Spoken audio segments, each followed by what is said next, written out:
نحمده ونصلي ونسلم على رسوله الكريم أما بعد فأعوذ بالله من الشيطان الرجيم بسم الله الرحمن الرحيم مثلهم كمثل الذي استوقد نارا فلما أضاءت ما حوله ذهب الله بنورهم وتركهم في ظلمات لا يبصرون صدق الله العلي العظيم مثلهم كمثل الذي استوقد نارا ان کی کہاوت اس شخص کی سی ہے کہ جس نے آگ جلائی فلما اضاءت ما حوله پھر جب اس آگ نے روشن کر دیا اس کے ارد گرد کو اور اس کا ارد گرد جگمگا اٹھا ذهب اللہ بنورہم اللہ لے گیا ان کی روشنی کو وترکہم فی ظلمات اور ان کو چھوڑ دیا اندھیریوں میں لا یبصرون ان کو سوجھتا نہیں. منافقین کے عیب بیان کیے گئے. اب اللہ تبارک و تعالی نے سمجھانے کے لیے ایک کہاوت جو ہے وہ بیان فرمائی. کہاوت سے بھی اور مثال سے بات اچھی طرح سے سمجھ میں آ جاتی ہے. جو لوگ عقل و فہم رکھتے ہیں ان کو تو دلیل سے سمجھایا جاتا ہے، لیکن جو عقل و خرد اور فہم و فراست نہ رکھتے ہوں تو ایسے لوگوں کو مثال سے سمجھایا جاتا ہے. تو یہاں منافقین کی حالت کو ایک مثال سے سمجھایا جا رہا ہے. فرمایا کہ ان منافقین کی حالت اس شخص کی سی ہے کہ جس نے آگ جلائی اور اس آگ سے جب ماحول اس کا ارد گرد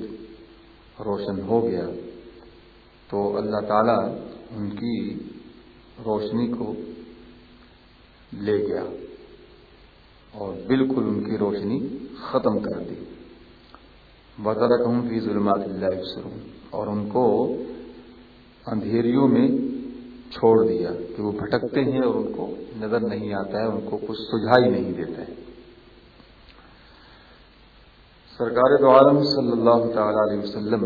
مدینہ منورہ تشریف لائے تو جو خوش نصیب تھے وہ ان پر ایمان لے آئے اور ایمان پر قائم رہے. اور کچھ ایسے بھی ہوئے کہ جو بظاہر ایمان لائے اور دنیاوی منفعت حاصل کرنے کے لیے انہوں نے دل سے تو ایمان قبول نہیں کیا اور صرف زبان سے جو ہے وہ اظہار کر دیا ایمان کا. تو یہ منافق تھے اور ان منافقوں کی اس حالت کو اللہ تبارک و تعالی نے جو مثال کے ساتھ بیان فرمایا ہے اور سمجھایا ہے کہ یہ منافق اور ان کی حالت ان لوگوں کی طرح ہے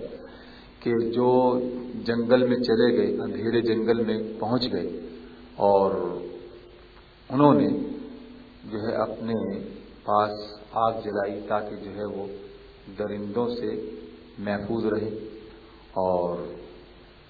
اس طرح سے وہ گرمی بھی حاصل کریں اور اندھیروں میں ان کو روشنی مل جائے. تو اس طرح سے انہوں نے آگ جو ہے وہ روشن کر کی اور جب روشنی ہو گئی خوب اچھی طریقے سے تو اب وہ مطمئن ہو گئے کہ اب ان کو کوئی خوف نہیں رہا اور اندھیرے سے یہ نکل آئے ہیں اور پھر اچانک ان کی اس آگ کی روشنی کو ختم کر دیا جاتا ہے، آگ جو ہے ان کی بجھا دی جاتی ہے، اور بالکل جو ہے پھر یہ اندھیروں میں مبتلا ہو جاتے ہیں اور ان کو بالکل کچھ نظر نہیں آتا، اور آگ بھی بالکل اس طرح سے ختم ہو جاتی ہے کہ اس کی کوئی چنگاری، اس کا کوئی شعلہ جو ہے نہیں بچتا ہے، کہ اگر شعلہ یا چنگاری بچی ہوئی ہو تو ان کو امید ہو سکتی ہے کہ چلو پھر دوبارہ آگ جلا لی جائے گی، آگ روشن کر لی جائے گی، لیکن ان کا معاملہ ایسا ہوا کہ بالکل کوئی چنگاری اور کوئی شعلہ جو ہے وہ بچا نہیں، اور پھر جو ہے یہ اندھیروں میں بالکل جو ہے وہ اندھیروں میں مبتلا ہو گئے۔ تو منافقین کا بھی بالکل یہی حال ہے کہ انہوں نے ظاہری طور پر مسلمانوں کے خوف سے مسلمانوں کے سامنے جو ہے زبان سے تو کلمہ پڑھ لیا، اور اس طرح سے جو ہے گویا کہ انہوں نے آگ روشن کر لی اور روشنی ہو گئی، اور اللہ تبارک و تعالی نے ان کے زبان سے کلمہ پڑھ لینے کے حوالے سے ان پر احکام بھی وہی جو ہے ان کو عطا کی، ظاہری طور پر جو مسلمان کے احکام ہوتے ہیں وہی احکام ان کے بھی جو ہے وہ ظاہر ہوئے، ان پر بھی وہی احکام جاری ہوئے، تو اس طرح سے ان کو جو ہے اس کا فائدہ ہوا، اور پھر اس کے بعد عالم یہ ہوا ان کا کہ انہوں نے چونکہ دل سے کلمہ نہیں پڑھا تھا اور صرف زبان سے جو ہے کلمہ پڑھا تھا، تو اب ہوا یہ کہ اللہ تبارک و تعالی نے ان کی اس روشنی کو اور ان کی جو ہے وہ اس جو ہے وہ سوچ کو بالکل ختم کر دیا، اور اس طرح سے کہ بظاہر تو ان پر دنیا کے احکام جاری ہو گئے، لیکن یہ خوش ہو گئے کہ ہم نے بظاہر کلمہ پڑھ کر مسلمانوں کے سامنے اپنے آپ کو بچا دیا، اور ہم جو ہیں وہ اب دنیا میں رہ کر جس طرح سے نفع حاصل کر رہے ہیں، فائدے حاصل کر رہے ہیں کہ ادھر مسلمانوں سے بھی ملے ہوئے ہمیں فائدہ حاصل ہو رہا ہے، تو جس طرح سے دنیا میں کام چل رہا ہے اسی طرح سے آخرت میں بھی ہم کام چلا لیں گے۔ اس خوش فہمی میں یہ جناب مبتلا ہو گئے اور مطمئن ہو کر جو ہے جناب بیٹھ گئے۔ اب اچانک ان پر موت طاری ہو گئی، جب یہ موت طاری ہو گئی تو ان کی اب آنکھ کھلی اور ان کو پتہ چلا کہ جو کچھ انہوں نے سوچا تھا وہ محض جو ہے وہ خواب و خیال تھا، اور جو کچھ یہ سمجھ رہے تھے اس کی کوئی حقیقت نہیں تھی۔ تو اس طرح سے جب ان پر موت طاری ہو گئی تو ان کو جو ہے یہ ساری باتیں معلوم ہو گئی کہ ان کا یہ کہنا، ان کا یہ سمجھنا بالکل جو ہے لا یعنی تھا، فضول تھا اور ایک خیال تھا، اور جو کچھ بھی کہہ رہے تھے سن رہے تھے یہ سب کچھ جو ہے افسانہ تھا۔ تو اس طرح سے گویا کہ ان کی یہ آگ ختم ہو گئی، اب مرنے کے بعد تو دوبارہ آنا نہیں ہے ان کو، تو جس طرح سے کہ جو ہے یعنی آگ جو ہے وہ جل رہی تھی اور انہوں نے بظاہر مسلمانوں کے خوف سے کلمہ پڑھ لیا تھا، اور پھر جو ہے ان پر موت طاری ہو گئی، اور اس طرح سے جو ہے یہ محروم ہو گئے، اب دوبارہ دنیا میں آنا نہیں، تو اس طرح سے جو ہے یہ بالکل خائب و خاسر ہو کر رہ گئے، اور ان کا کیا سوچا اور انہوں نے جو کچھ منصوبے بنائے تھے وہ سب کے سب جو ہے ملجا میٹ ہو کر رہ گئے، اب یہ اندھیریوں میں بھٹکتے ہیں۔ تو فی ظلمات فرمایا، یعنی یہ منافق اندھیریوں میں ہیں، جسے پتہ چلا کہ منافق صرف اندھیرے میں نہیں ہے بلکہ بہت سی اندھیریوں میں ہیں، اور بہت سی اندھیریاں اس طرح سے جمع ہو گئی، یعنی بہت سارے اندھیرے ان کے پاس جمع ہو گئے، اور یہ بہت سی اندھیریوں میں مبتلا ہو گئے کہ ایک تو یعنی منافقت کی اندھیری، ایک جو ہے مسلمانوں کو دھوکہ اور فریب دینے کی اندھیری، اور جھوٹ بولنے کی اندھیری، تو کئی طرح کی اندھیریوں میں یہ مبتلا ہو گئے۔ اس لیے فرمایا کہ فی ظلمات، اللہ تبارک و تعالی نے ان کو اندھیریوں میں چھوڑ دیا، اب یہ اتنی ساری اندھیریوں میں مبتلا ہے کہ لا یبصرون، ان کو کچھ سوجھتا ہی نہیں ہے، ان کو کچھ نظر ہی نہیں آتا ہے۔ تو نظر کیسے آئے؟ اندھیرا تو ایک ہی قسم کا ہوتا ہے، لیکن جہاں بہت سارے اندھیرے ہو جائیں تو وہاں تو بالکل کچھ سجا ہی نہیں دیتا ہے۔ اور یہ اس طرح سے اندھیریوں میں بھٹک رہے ہیں، یہ منافقین کا حال ہے۔ تو پتہ ہی چلا کہ نام و نمود کے لیے اگر کوئی نیکی کی جائے تو اس کا کوئی فائدہ نہیں ہے۔ نام و نمود کے لیے اگر نماز بھی پڑھی جائے اور روزہ بھی رکھا جائے، جیسے کہ یہ منافقین نماز پڑھتے تھے، روزہ رکھتے تھے، لیکن یہ سارا ان کا دنیا تھا، یہ بالکل ان کی دنیا تھی۔ لیکن اگر جو ہے اللہ کی رضا کے لیے کوئی کام کیا جائے، بھلے جو ہے وہ دنیا ہی کے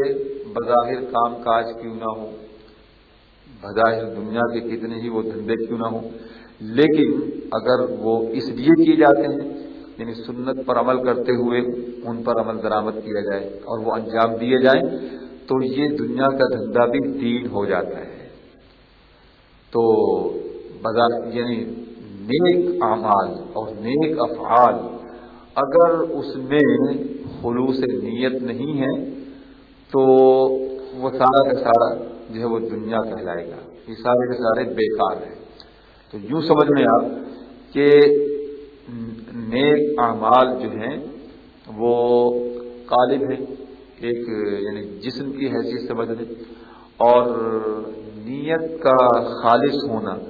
خلوص نیت جو ہے یہ ان کے لیے قلب ہے۔ تو نیک اعمال قالب اور خلوص نیت جو ہے یہ ہے قلب۔ تو جب تک جسم میں دل نہ ہو تو جسم جو ہے بالکل بیکار ہے۔ تو اسی طرح سے اعمال میں اگر خلوص نیت شامل حال نہ ہو تو یہ اعمال بالکل بیکار ہے۔ تو جس طرح سے کہ منافقین اب یہ عمل تو کرتے تھے، نماز پڑھتے تھے، روزے رکھتے تھے، اس طرح اور بھی بہت سے بظاہر نیک اعمال کرتے تھے، لیکن چونکہ ان میں خلوص نہیں تھا اس لیے جو ہے وہ بالکل بیکار تھے۔ تو اگر اس کا نیک اعمال ان کے ساتھ خلوص نیت بھی شامل ہو جائے تو پھر یہ نیک بنیں گے اور خیر پر مبنی ہو جائیں گے، اور اگر نیت میں خلوص نہ ہو، بغیر نیت کے خلوص کے لیے کام انجام دیے جائیں گے تو ان کی کوئی وقعت نہیں ہوگی، بالکل رائگاں جائیں گے۔ جس طرح سے کہ منافقین کہ ان کے یہ سارے اعمال بالکل عقارت کہ انہوں نے محض جو ہے صرف جو ہے دکھلاوے کے لیے، نام و نمود کے لیے، دنیا کمانے کے لیے، دنیا حاصل کرنے کے لیے کیے، تو خلوص نیت تو تھی نہیں، رضا الہی تو تھی نہیں، للہیت تھی ہی نہیں، تو اس لیے سارے کے سارے جو ہے بالکل عقارت اور بالکل بیکار اور ہوا منصورہ جو ہے وہ ہو کر رہ گئے کہ اللہ کے یہاں ایسے عملوں کا کوئی مقام نہیں، ایسے اعمال کا کوئی صلہ نہیں، کوئی جو ہے وہ انعام اور اکرام نہیں۔ ان اعمال کا صلہ اللہ کے یہاں جو انشاءاللہ حاصل ہوگا کہ جو خلوص نیت پر کیے جائیں گے، جن میں خلوص نیت ہوگی وہی جو ہے اعمال اللہ کے یہاں مقبول ہوں گے اور ان کا صلہ بھی ملے گا۔ اللہ تبارک و تعالی ہم سب کو خلوص نیت عطا فرمائے۔ وآخر دعوانا الحمدللہ رب العالمین۔